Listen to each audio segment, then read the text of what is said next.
Good evening and welcome to This Is The Day. My name is Sarah Otieno. We're live on Family TV, also live on Family Radio, where the music does the talking. Today, we've also recorded over 600 cases of COVID-19, and we'll be looking into that, and also the cases where the Ministry of Health has actually been put on the hotspot and on the lookout when it comes to some allocation of money. That and much more stories coming up in this hour. We'll also, on a positive note, be defining freedom for our children and when we need to come in as parents during this time. So use the WhatsApp number 0786 316 316 to talk to us, through also the SMS line to 0316, on Facebook and Twitter at Family Radio 316.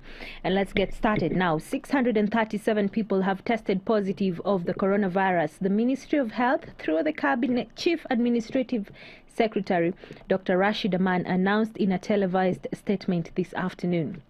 14 of the new cases are foreign nationals, while the rest are Kenyan citizens.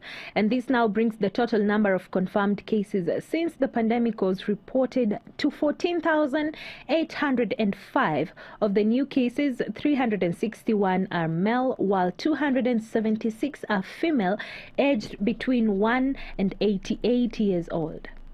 If I now move on to our COVID-19 situation in the country. Over the last 24 hours, we have 637 new cases of COVID-19, following the testing of 4,275 samples. Our total number of positives is now 14,805. And the total number of tests that we have conducted is 254,273. Of these 637 positive cases, all are Kenyans with the exception of 14 who are foreigners. We still see the skewed distribution between males and females. 361 of these are males, 276 are females. Again, no distinction in terms of the age of those who are found to be positive. Among these, the youngest is a 1-year-old infant, and the oldest is 88 years old. On a positive note, as I earlier told you, we are continuing to witness many recoveries, particularly from the home-based care program. Today, 499 patients have recovered, out of which 406 are from the home-based care program, while 93 have been discharged from the various hospitals where they were receiving care. This brings the total number of recoveries to 6,757. At the same time, unfortunately, we have lost 10 patients from the disease, bringing our total losses to the disease, in deaths to the disease, to 260. Well, our condolences to the family and friends of the 10 that have succumbed to the virus. Well, the CAS also denied the claims that President Uhuru Kenyatta had barred cabinet secretaries from traveling across the country over COVID-19 virus. He further explained that the circular that informed the purported lockdown and picked up by numerous news outlets was meant to reinforce measures issued by the Ministry of Health to curb the spread of the virus. There is no such thing as a cabinet lockdown as we have seen in the news. I too read the news in the newspapers, and I could see that the lockdown was being surmised from a fact that there was a circular that came out of the office of the head of public service. The purpose of that circular was simply to reinforce the measures that the government has put in place for civil servants and public officers to observe. That was its purpose. And there has been no determination of a lockdown. Government must function. Government officers must function. And if you remember, we have said that essential services must continue. I think you will agree that government and functioning of government is an essential service. So there is no such thing as a cabinet lockdown. All right, there we have it, the clarification from the Ministry of Health. Well, in other news, this is in Nyeri County. 12 health workers have tested positive of COVID-19 virus in a local facility. Dr. Gor Godi, the Central Branch Secretary for the Kenya Medical Practitioners and Dentists Union, says that they need the PPEs. If the need for the PPEs actually is not negotiable, and every doctor should be facilitated with this equipment. We need to protect our health workers, because if you do not protect our health workers, then you cannot protect our community. Health workers are the first line contact of this community. So the health workers that are contracted COVID are from a private facility, but you know doctors go wherever they are called. So you cannot rule out the possibility that these doctors went to another public facilities to serve patients, or they went to various other private facilities and public facilities to do the same. So getting contacts of these doctors is going to be extremely hard, and that's why we insist that PPE is non-negotiable. All right, having said that, you know, and just the other day, 20 Cuban doctors were actually brought into the country to help fight the spread of COVID-19. And now we have health workers being infected with the virus. Do you think the government is doing enough to protect our health workers who are supposed to be protecting Kenyans and are actually on the front line of fighting this virus? Do you think the government is doing enough to protect them and prevent them from getting this virus while in the line of duty? 0786 316 316. That is on WhatsApp, SMS line 20316. Share your views with us. Muka kutoka Mombasa, thank you so much for tuning in to the show today. This is Joseph from Kiserian. On the topic of the day, I think the government is doing something, but not everything. The medical community is our backbone. We need to be there for them so that they can be there for us. Albeit we have a surge and no one is to respond. Let's not forget our responsibility is to be cautious and follow the guidelines of MOH so that the doctors can also have it easy. God will see us through. I'm also enjoying the show. Thank you so much, Joseph from Kiserian. Rose from Nyeri. Thank you for that. We are looking into it. Alafu kuna mwingine anasema, hello Sarah, thank you for that question. It is very sad that we have our doctors dying because of this virus when they are supposed to be protecting us. This PPEs, as they said, is non-negotiable. It should be provided to them. Send in your responses. Do you think the government is doing enough? And by the government, we talk about those in leadership and also the responsible ministries. Are they doing enough to protect our medical practitioners, that is the doctors, the nurses, cutting across all the healthcare workers, even as they help curb the spread of COVID-19 in our country? Now to matters education. The Kenyan Senate has accused some county governments on the casual approach to curb the spread of COVID-19 pandemic and failing to use the money meant to cushion Kenyans for the devastating effects of coronavirus. This was even as the Senate has expressed concern about the rising numbers of infection across the country. The Senate Education Committee tabled a report urging the Ministry of Education to reopen schools by September and ensure adherence to the public health measures to contain the virus. The Education Committee recommends the following.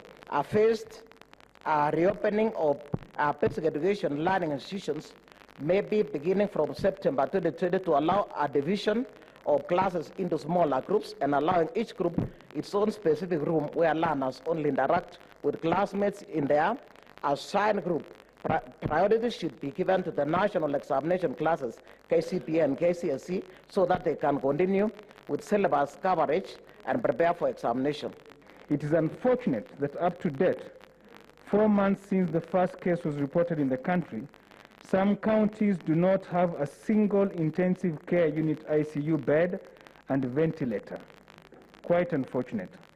Some isolation centers identified and earmarked by counties are not up to standard for human habitation. Unless we take a very proactive action and be able to put in place the protocols that have been clearly defined and pronounced by the Ministry of Health. Well, the Senate Education Committee, they are proposing actually and urging the Ministry of Health to have the schools reopen by September. Do you think it's a right move from them? And it's actually an advice to the Ministry of Health and the government as a whole. Do you think it's the right move to have our schools reopen in September? Well, the Kenya Union of Post-Primary Education Teachers is petitioning Parliament to address the plight of private school teachers that has been complicated by the raging COVID-19 pandemic. KUPPET chairperson Omboko Milemba has also warned that a crisis looms in the public schools as learners from private schools are likely to seek enrollment in the public schools. Duka ambalo lina bidhaa, hiyo bidhaa ikitolewa basi duka linafunga, na bidhaa pale huwa ni wanafunzi, sababu hao ndio huleta karo, na hiyo karo ndio fedha ambao huwezesha hizi private schools kuendelea mbele. Na vile tumemaliza muda huu wote bila private schools kufanya kazi, wazazi hawalipi karo, kwa hivyo lile duka lazima litafungwa. Likifungwa lazima litaanzishwa vipya. Wakati napoanza vipya, hawa watoto wataenda wapi? Hawa watoto wote wataenda katika shule zetu za public, na tutakuwa na janga la kufurika kwa mashule zetu za public hata zaidi kuliko vile ziko sahizi. Na ilikuwa ni petition ya kumuuliza Waziri Magoha aangalie vile hawa walimu wataweza kulipwa. Tutakuwa tukikutana na yeye wiki kesho katika Committee Education. Tulikuwa tunangojea restructuring the committees, vile hatukuwa na chairman, lakini wiki jana tuliweza kupata chairman mpya, na next week tutakuwa tunakutana na Magoha ili wale walimu wasiumie. Well, and still in matters of education and primary school private school teachers, the Board of Management Teachers in Nyamira County are pushing for the government through the Public Service Commission to employ them permanently because they have been forced to now head for handouts instead. Speaking in Nyamira town while receiving foodstuffs and other donations from a local foundation, Patrick Akinyi appealed to the Teachers Service Commission to cushion them from the pandemic, and he announced that they have been reduced to seeking handouts from well-wishers. The government directed, however, that schools will be reopened in January next year. The government is cushioning other sectors. We are also appealing that as the TSC is looking to employ these BOM teachers, that the government also sets aside some funds to cushion these BOM teachers as we are in this pandemic of corona. I'm appealing for the TSC. Immediately after this pandemic, you say that we register for the TSC numbers, we have them. We've sacrificed the issue that we were getting to have the TSC numbers. So we don't think that we have much to wait for so that you can give us employment. During the pandemic season, we shifted our focus to deal with teachers because we know at one time we were BOM teachers, the challenges we were going through. The Kenyan government, under the Ministry of Education and Teacher Service Commission, have an obligation to ensure that these teachers who are suffering outside here are employed formally. All right, having said that, and remember the government actually directed that the schools will be opened in January next year, despite the fact that the Senate Education Committee has actually proposed that the schools can be reopened in September. The children still have a long way to go. And parents and guardians, we are staying with them for a longer time, probably the longest holiday that they have had in the education history. And right now what we would like to talk about is freedom for our children. What is children freedom? Do our children, are they even entitled to have freedom? And what does it mean for the parent or the guardian when we talk about giving your children the freedom that they deserved? We talked earlier to Jen Ndila, and this is what she had to say. thank you for joining us today. And I would first, I just want you to help us understand, is there something like freedom for our children? And really, what does that mean? And how do I know that I have given my child freedom? Basically, it was in a definition. Okay, I think when you look at the definition, let's just take the normal dictionary definition of it, and it gives it freedom as the state of being not being subjected to. That I'm free when I have the power on the or the entitlement to act, to speak, to do the way whatever I want without sort of like some governance at the back, at the background. And that is the connotation or the what comes the aspect of freedom. And yes, there's what freedom means to our children. To them, I think freedom means I can do what I want, when I want, where I want it, how I want it. So that is the connotation, that is the meaning of freedom. Okay. But now, Sarah, we look at, and the question that has been running in my mind is this even possible? Not only to our children, but even to us. And so we really have to look at it in a certain context. There will always be need to contextualize when we are talking about freedom. Because when you look at the definition of it, is that possible for them to be in a position or an environment to do what they want? When they want it, how they want it, with no subjection of governance. Because for us individuals, and even for them, because they're in this world where we are, we are always governed by something. Like now, this program is governed by time. Yes. It's governed by rules. And so we'll always be in an environment that has some governance at the end of it.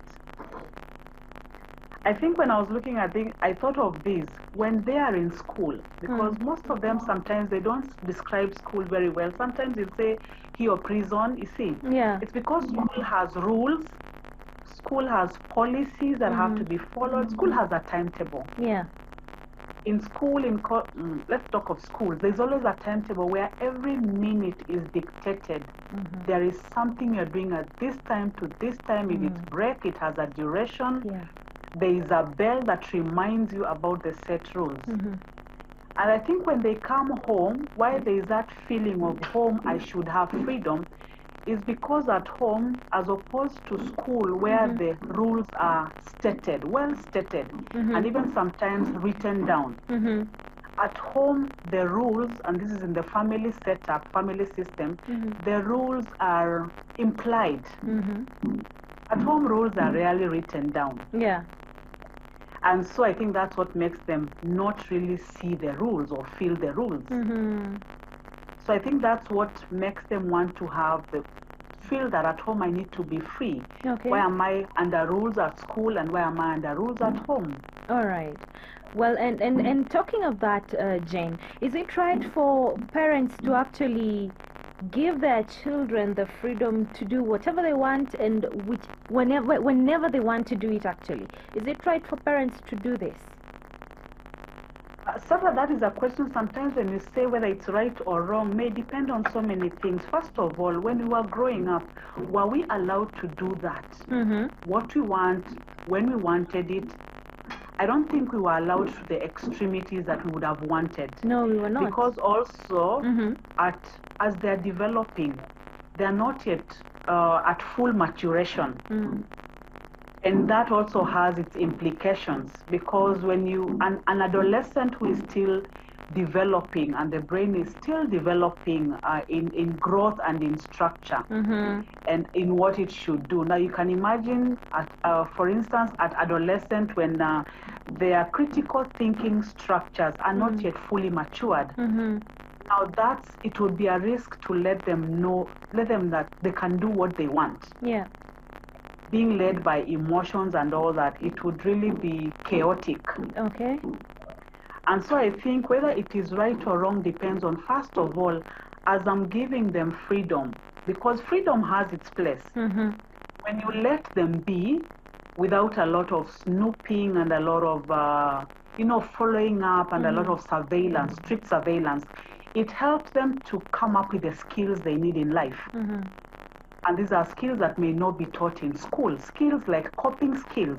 When a child is led to be with their peers, they're able to hear what is happening and even adjust to peer pressure, whether to follow it or not, depending on what skills they have developed. Coping skills, emotional intelligence skills, skills of negotiating, those ones are developed when they are out. The life skills, they are developed when they are out with their peers. Okay. And so whether it is right or wrong depends on, have we attached the sense of responsibility to this freedom that we are given them? Okay. Have we brought up values that should guide them to this sense of responsibility? Like, have we sat down with them and communicated what is our culture? How will the impact of having this freedom without having the value attached to it and the sense of responsibility, how will it impact the choices that you make?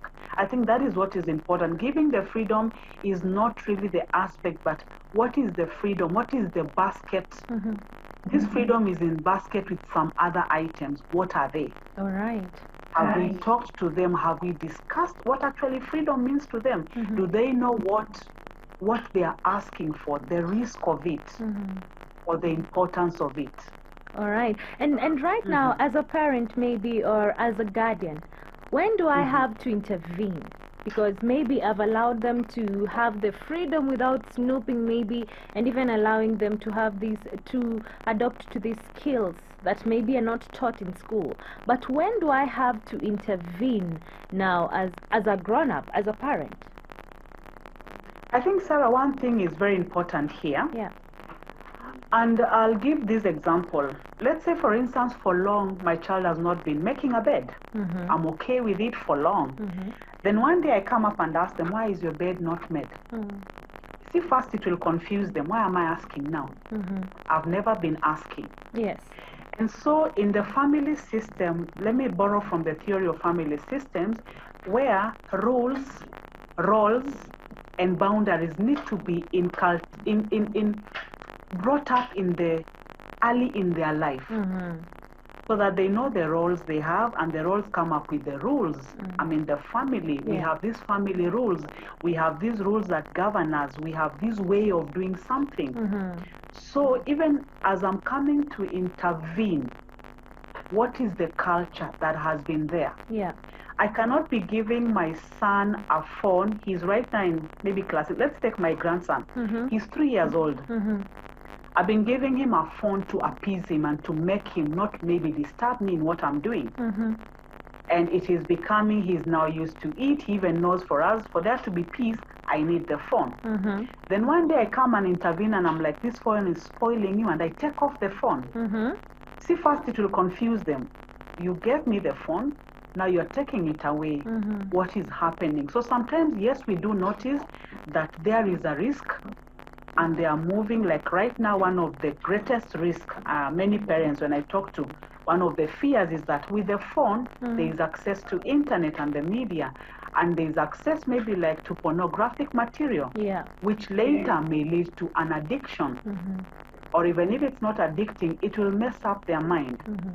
And so as I intervene, or I plan to intervene, it has to be gradual. I have to have started it earlier. Yeah. As I give this freedom, let the freedom come with what else? What are the repercussions? At school, we realize their sense of freedom, whether I adhere to the rules or not, has a reward/punishment system. Okay. And so at home, how am I attaching the reward and punishment system to the freedom or the rules that they have? Let it not be just abrupt that today I've realized this phone is spoiling you. I've realized when you're out with your friends, and yet they're used to doing that for the last 3 years. And this is the time I'm telling them, I think your freedom, your time with your friends is messing you up. So what has been the family system? What has been the rules? What have been our rituals in the family? All right. How have we been doing things? What is the set way that they have grown with? Are they copying more from out? Do we have it established at home? Okay. And if I'm getting you right, Jen, this one is actually cultivated into the minds of our children when they're still very young, so that they grow up knowing that this is right, this is wrong despite the fact that we have our freedom. Yes, that is very true. However, look at this scenario, Sarah. Yeah. Most of our kids have been in school for long without us being with them for such a long time. But right now they are at home maybe for the longest they've ever been. Yeah. So you may realize that we may not have had the time maybe to put up the culture as we would have it, as we would want it. Yes. And so that's why I always believe there is no wrong or right time to start. And we should never lose hope that, oh, I haven't been doing this. There's a time. Let's sit and discuss. Let's bring out our fears. Let's communicate our fears. Let's communicate our intentions. Yeah. Let's communicate the consequences. That you realize there's nothing like freedom without rules, because without responsibility, because we have the government rules. We have rules like I am answerable even to you. Like I can't just stay late because I want to be late and I'm a grown up. And so when you bring them into the picture, then they realize that really my meaning of freedom may not even be healthy to me. And so once we come up and sit about it and talk about it, communicate about it, I think that becomes a better a time just to start it all over again, in case I didn't have the culture already set up. All right. Well, thank you so much, Jane. Thank you. That was really informative, and not only for parents and even for guardians. Thank you, Sarah. Thank you so much. Have a lovely evening. Thank you so much, and may God continue keeping you safe. Thank you. And let's be responsible, personal responsibility in the period that we are in. All right. Thank you so much, and keep safe too. Thank you. And let's also, I think, communicate to our kids the freedom and the responsibility of keeping safe. Let them understand why we have to keep safe. All right. Well, thank you so much, my dear. I really appreciate that. Thank you, Sarah. Thank you. All right. God Bye. bless you. Her name is Jen Ndila, and from her we have received so much information on how we can deal with our children, and especially, and I can also see Calvin and Oliza, how do we deal with a child that is very secretive. Thank you so much for that, Calvin, and I'll try my best to get back to you from Jane. But yes, we can give our children freedom, but it also comes with some rules and regulations. Just like in our places of work, just like in our homes, we should be having some rules that govern us, despite the fact that we give our children their freedom. Remy Kipchirchir, asante for tuning in. You're saying, on the topic of today, I know that the government is doing enough when it comes to protecting our frontline health workers. I know right now there is a huge burden being placed on the healthcare workers. As you can see, the coronavirus pandemic is hurting our economy, though there are some government officials who are benefiting from donor funding that are being received from other nations. This is so sad to hear of the crisis, as the crisis continues to bite everyone. On the Education Committee, it will be a bad move for the government to open up schools come September. As you can see, the coronavirus pandemic cases is still on the rise, and we may have a difficult situation to contain the welfare of our children while in school. It will be a huge crisis to contain, Thus, it will put more pressure and too much strain on the government and education sector on how to handle this pandemic as it continues to surge. Thank you, Remy. Kuna mwingine Samuel Kuria from Mulolongo. Thank you for tuning in. Mark Otieno. I totally agree with Kupet that teachers in private schools need to be cushioned from the current COVID-19 pandemic. If private institutions collapse, the repercussions may be dire, since public schools cannot accommodate all pupils, students in private schools, and the quality of education will also further deteriorate in the country. Thank you, Marco Tieno. I have someone here. You didn't give me your name, but good evening to you too. Kuna mwingine. This is Wangoi. Wangoi is saying, hi, government aside, we need to take responsibility and also stop risking the medic's life. Many people being careless out there, but will be quick to complain when doctors take precautions to protect themselves and their families. Let us use the power we have to protect them by being careful, even as the government does its part. Don't be part of the problem. I like that view, Angoi. Your name is Lawrence from Oyugis. The show is on fire. Thank you so much. Hi, Sarah. I'm all ears, learning a lot. This is Emmanuel Njau, and you're currently in Nakuru. Vincent Mulinge. Sarah, the Senate Committee of Education should not forget that we are parents. We parents have already adjusted that we shall budget for school fees on 2021 January. All right, asante. Mutanu unasema they're doing good and they can do better, especially when it comes to rules set in place and to ensure that all persons in the land of Kenya follow the guidelines given. And I mean all persons. And PPEs, hapo hakuna negotiation. One doesn't wait for victory if the soldiers are sent out to war without the required armor and weapon. Well, I like that. Thank you so much. Esi Kimenyi is saying hii Kenya iko na serikali ngapi? Moja inasema tufungue next year na ingine inasema September. Why don't they agree then give us a final copy? Essie, thank you for that response. But let's wait and see the direction that this takes. While still in the Ministry of Health, it has been put in the spotlight earlier today over the controversial 63 billion shillings leased medical kit program. Now, former Attorney General Githu Muigai blamed the ministry for failing to adhere to the legal advice he had given them before the signing of the Managed Equipment Services Program. Appearing before the Senate and ad hoc committee investigating the deal, Githu said the ministry ignored his counsel to submit to his office the final contracts for review. Mr. Githu explained that he only authorized the signing of the pre-contracts, a ceremonial event held at State House to show the parties' willingness and intention to enter into a binding contract. The letter, may I please finish this? Please. Yeah. My letter in response is dated 23rd April 2015. At no point, remember, if there is material non-disclosure, I am a victim.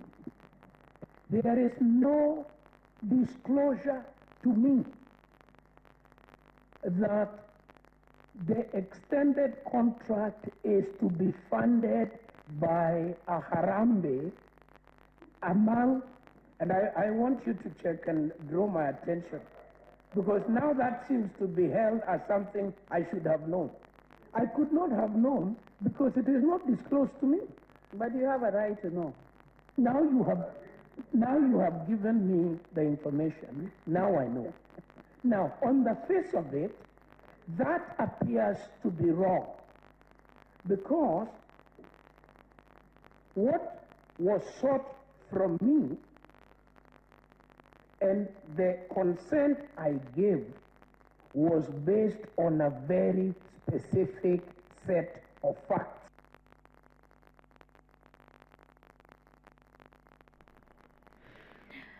Well, there we have it, the Ministry of Health in the spotlight again. But now let's head over to some good news.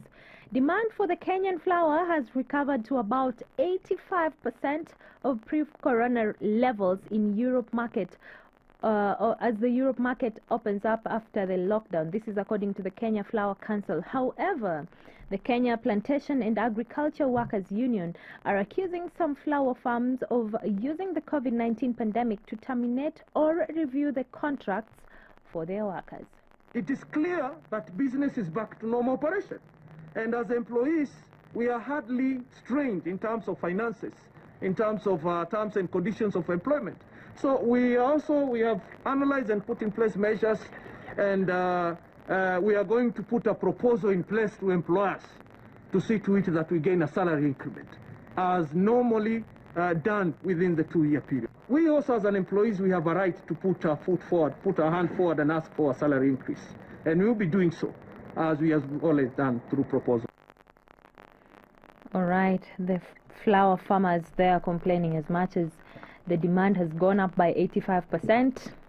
The employment is not very much guaranteed. Now, Tanzanian Election Commission has set the October 28th as the date for the country's highly anticipated presidential election. In a statement released, the body said the election campaign will run from the August 26th to October 27th.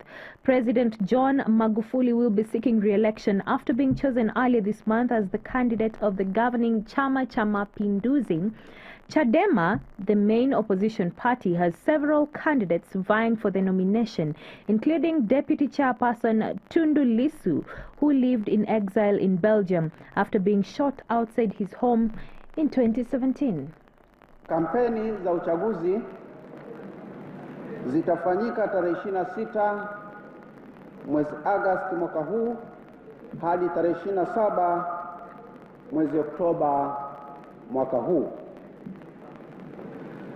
Na siku ya uchaguzi itakuwa ni tarehe 28 mwezi Oktoba mwaka huu. Asanteni kwa kunisikiliza. Mchakato huu wa kura za wazi kwanza zinaondosha makundi na kwenye makundi na zinaonyesha jinsi gani uhalali wa kura zinavyoenda. While talking matters election, also in Uganda, President Museveni is actually seeking to run for a re-election next year. And please note that President Museveni has been in power for the last 34 years, since 1986, when he actually became the president of that country. Now to some positive news. Eddie Hangers is 56 years and he is a COVID-19 survivor. Well, he contracted this disease after 2 previous bouts of sepsis that weakened his immune system. Now, his daughter said at some point his breathing was totally dependent on the respirator. Listen in. At certain points, lungs packed in, liver was packing in, heart had issues, and so was put on the necessary ventilators, dialysis, heart machines, or whatever it was. My body wasn't functioning, so it was machines that were basically for a vast percentage keeping me alive. And I get flashbacks for that period. I don't recall it, and I get flashbacks, but you don't know if they're real or not. They're very, how can you put it, delirious, delirium, hallucinogenic, feeling of being abducted, trapped. So a few times we were told we're on hour by hour now, keep your phones on, and we might have to think about one person being able to come up to say goodbye. Only one person would be allowed. But then the next day they would phone and say he's rallied a little bit, that like he's starting to need less oxygen. So they have, at one point he was on 100% oxygen requirement, which meant basically the machine was doing everything for him. And then the next thing I remember is all these weird dreams and people in blue outfits, masks, visors, and then waking up in the HDU, or high dependency unit. And that was probably more horrific than being in ICU, because I was awake, but you couldn't move, or tubes everywhere, couldn't eat, couldn't swallow. He was quite slow to wake up, but when he did, he was a very pleasant man, and he was a pleasure to look after. And I very clearly remember taking pictures to send to his family, and he had a big smile and thumbs up for his family, and to be honest, that's my lasting memory of him. Big urge to do loads more. I suppose most people do when something like this happens. You understand what's more important in your life, yeah? And you understand how important life is.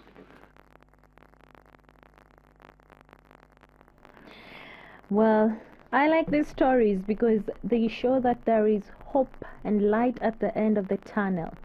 A lot of people are working to find a vaccine for this virus, and we also have people that are recovering from this virus. So this is good news. Despite the fact that others are succumbing, there is hope.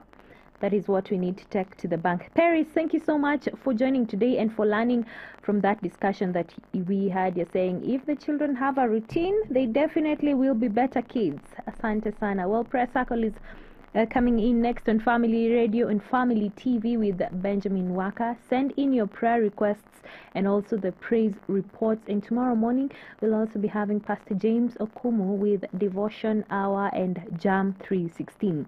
Make sure to tune in. Thank you so much for joining. This is The Day. My name is Sarah Otieno.